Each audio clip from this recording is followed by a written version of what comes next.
一大片一大片的绿地，对于都市人来说是无价的美景。一个下午的悠闲时光，有时则是缘木求鱼的奢望。好心情自然不在话下，尤其这感动还是来自手作美食。我长胡子了，我觉得这里真的很特别，你知道吗？外面啦有马车的浪漫，还有啊小朋友玩沙的笑声。总之啊，整个空间就是非常的幸福。但最重要令我着迷的是什么？这空间里面有好重好重的扭奶的香味哦，你知道吗？这让人家真的无法抗拒。还是有雅汉可乐店的优格。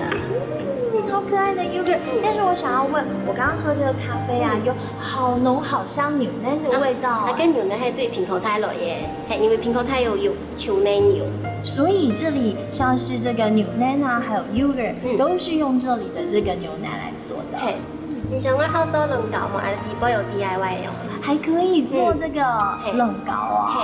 哇，那我想要 DIY 哎。好，但是我先品尝一下这 yogurt， 看起来好好吃哦。好，你慢用啊。香浓滑顺的优格，总让人有恋爱的感觉。手做蛋糕耗时费工，每个步骤都不能马虎。除了甜蜜的心情是食材之一，新鲜也是必备的。我像个孩子一样，迫不及待地等待自己爱的成品。